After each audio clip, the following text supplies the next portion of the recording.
So this Star Trek Attack Wing unboxing, we'll be going over the new Wave 8 USS Enterprise NCC-1701E Sovereign class. Okay, so here we have the contents of the Enterprise E expansion pack, starting with the model, which is the Sovereign class. And actually the paint job's pretty good. It's got various colors on it. The weapon cells aren't too bad. The blue's actually where it's supposed to be. So overall, a very, very nice Attack Wing model. So let's go over the cards here. It's a pretty good stack of them too. So we have Captain Matthew Doherty, whatever. 4 skill, 3 points. Disable one of your upgrades to perform this action. Each time you defend this round, during the roll defense dice step of the combat phase, roll +1 defense die. So it's an action and a disable. Yeah, it could be cheaper. Generic Captain. Beverly Crusher. If one of your other crew upgrades is supposed to be disabled for any reason, you may disable this card instead. Or, if one of your other crew upgrades is supposed to be discarded for any reason, you may discard this card instead. So, 3 points, save another crew card. So he's a doctor, sounds makes sense. Fire at Will. Elite talent, 5 points. During the combat phase, instead of making a normal attack, you may discard, so another 5-point discard. Make one attack with your primary weapon and one attack with one of your secondary weapons. Each of these attacks at -1 die and must be made against different ships.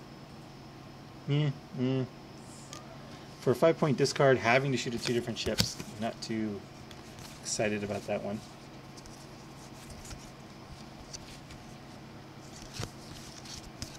JeanLuc Picard. The new Picard is only skill 8, 5 points. Adds 1 crew, tech, weapon, or elite talent upgrade to your upgrade bar, your choice. At the start of the game, after setup, choose one faction. Whenever you attack a ship with that faction, you may roll 1 less attack die to add 1 crit result to your roll. And each time you defend against a ship of that faction, roll +1 defense die. So, yeah, that's pretty darn good. Being able to always get a crit with your attacks, and always getting +1 defense die against a certain faction. And of course, it does matter with the ship, not what's on it. So if someone's playing with multiple faction ships, you can only pick one, but still. He's definitely going to give the other JeanLuc Picard a run for his money.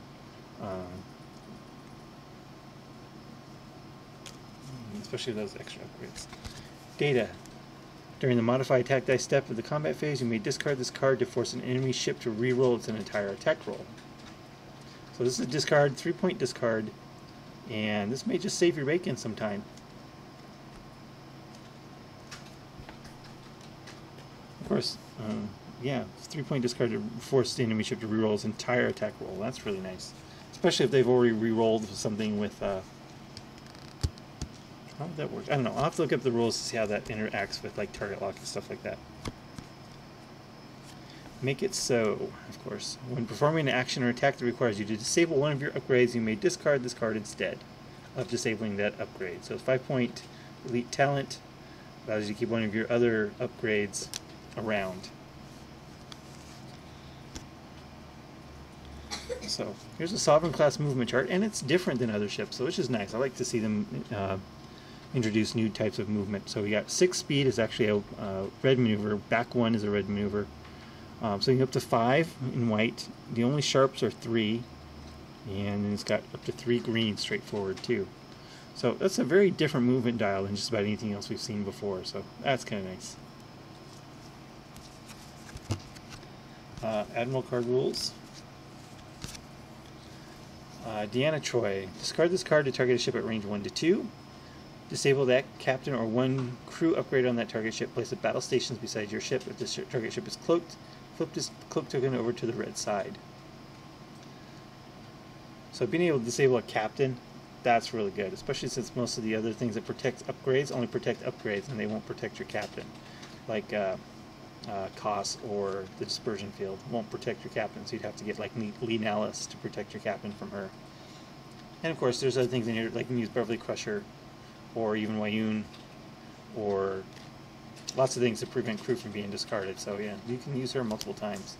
So it gives you battle stations for your action, and it can decloak a ship. So that's really, she's a really powerful card with a lot of utility, for sure. Let's see, the mission, Briar Patch,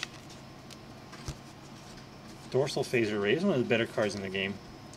Attack. You may fire this weapon in any direction. The attack value is equal to the ship's primary weapon value. So you take your primary weapon, fire it in any direction at range 1 to 2. No target lock, no disable.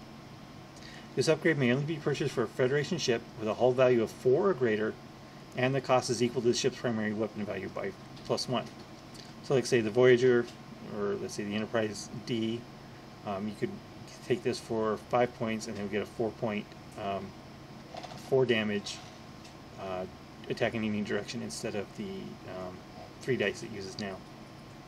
So this is one of, undoubtedly one of the better cards in the game. This dorsal phaser array, or in this expansion pack anyway, and that adds a lot of utility to a lot of Federation ships.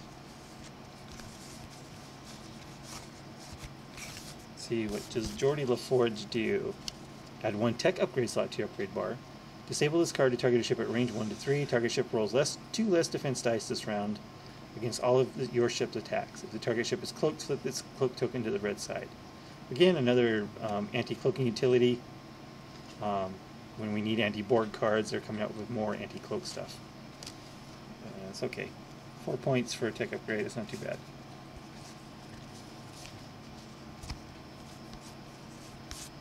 Photon torpedoes. +1 attack die from a Sovereign class for 6 points. Quantum torpedoes, 6 points, 5 attack. If the ship is hit, add 1 hit result to your total damage. Nothing too exciting there. William T. Riker, add 1 crew upgrade slot to your upgrade bar.